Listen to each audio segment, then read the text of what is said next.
வேட்டையன் திரைப்பட இசை வெளியீட்டு விழாவில் சூப்பர் ஸ்டார் ரஜினிகாந்த் பேச்சுக்கு கேஜிஎஃப் வில்லன் தடாலடி பதில்.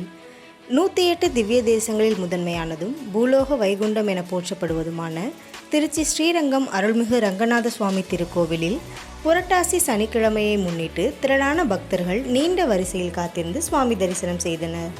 அப்பொழுது கேஜிஎஃப் திரைப்படத்தின் வில்லன் ராமச்சந்திரன் நம்பெருமாள் முன்பு நின்று மனமுருக சுவாமி தரிசனம் செய்தார்.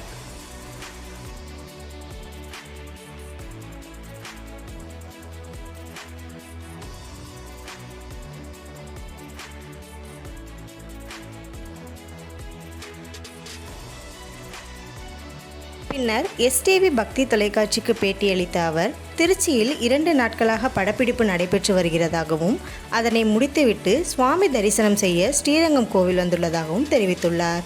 எல்லாருக்கும் வணக்கம். நான் கருடாராம் பேசுகிறேன். இன்றைக்கி திருச்சி வந்திருந்தோம் இங்கே ஷூட்டிங்காக. அப்போது ஸ்ரீரங்க கோயில் அது தர்ஷன் பண்ணுறது ஒரு பெரிய பாக்கியம்.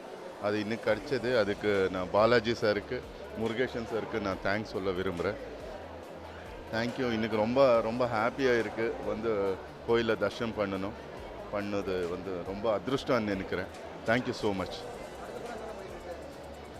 அடுத்தது தமிழில் ஒரு 3 ப்ராஜெக்ட் இருக்குது. இப்போதைக்கு நான் வைலன்ஸ்ன்னுட்டு ஒரு படம் இருக்குது. ஆனந்த் கிருஷ்ணன் கோடியால் வருவன் டைரக்டர், பாபி சிம்மா, சிரீஷு, நான், யோகி பாபு எல்லாம் சேர்ந்து அது ஒரு பிக் ப்ராஜெக்ட். அப்புறமா இன்னும் சில ப்ராஜெக்ட்ஸ் இருக்குது. அப்போது ரக்ஷகன்னுட்டு ஒரு ப்ராஜெக்ட் வருது, ஹொம்பாலேது, பகீரான்னுட்டு அது பேர். அது பேன் இண்டியா மூவி. அது ஒன்று இருக்குது. தெலுங்கில் பக்காசூரா ரெஸ்டாரண்ட் இருக்குது. இன்னும் நிறைய ப்ராஜெக்ட்ஸ், வித்யாபதி அன்னுட்டு ஒரு ப்ராஜெக்ட் இருக்குது நிறையா. தமிழக வெற்றி கழக மாநாடு அக்டோபர் 27ஆம் தேதி நடைபெற உள்ள நிலையில் தலைவர் விஜய்க்கு தன்னுடைய மனமார்ந்த வாழ்த்துக்களை தெரிவித்துக் கொள்வதாகவும் கூறியுள்ளார்.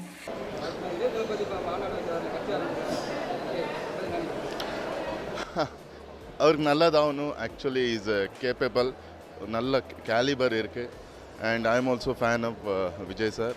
அண்டு நிச்சயமாக ஒரு பெரிய சேஞ்ச் தருவார் நம்ம தமிழ்நாடு மக்களுக்குன்னு சொல்ல விரும்புகிறேன். மேலும் நேற்று வேட்டையன் இசை வெளியீட்டு விழாவில் நடிகர் சூப்பர் ஸ்டார் ரஜினிகாந்த் மாஸ் ஹீரோக்களை இயக்க இயக்குநர்கள் இல்லை என மேடையில் பேசியது சர்ச்சையை ஏற்படுத்தியுள்ளது என நமக்கு இப்போது குறைச்சி என்னன்னா ரைட்டர்ஸ் ரொம்ப கம்மியாக இருக்குது. அப்போது எல்லாம் நல்ல ரைட்டர்ஸ் இருந்தார். நமக்கு அது ரொம்ப ப்ளஸ் ஆகும். இப்போது சில டைரக்டர்ஸ் அவரே எழுந்து இதெல்லாம் பண்ணுறாரு. நம்ம என்ன செய்யணும்னா ரைட்டர்ஸ்க்கு நிறைய இம்பார்ட்டன்ஸ் கொடுக்கணும். அப்போ தான் நிறைய நல்ல கண்டென்ட், இப்போதைக்கு இருக்கிற கண்டென்ட்டு எல்லாம் மாற்றி வரும், புதுசாக வரும், க்ரியேட்டிவாக வரும். ஸோ அதில் நாங்கள் கொஞ்சம் ட்ராப் ஆகிட்டோம்னு நினைக்கிறேன். அது சில டைரக்டர்ஸ் டிஃப்ரெண்ட்டாக இருப்பார். சில டைரக்டர்ஸ் கமர்ஷியலாக யோசிப்பார். சில டைரக்டர்ஸ் ஒரு லவ் ஸ்டோரி பற்றி இன்ட்ரெஸ்டாக எடுப்பார். ஒரு டேஸ்ட்டுக்கு பற்றி ஒரு வெற்றிமாறன் ஒரு மாதிரி, பாலா சார் ஒரு மாதிரி இருப்பார். அப்புறமா சங்கர் சார் வேறு மாதிரி இருப்பார்.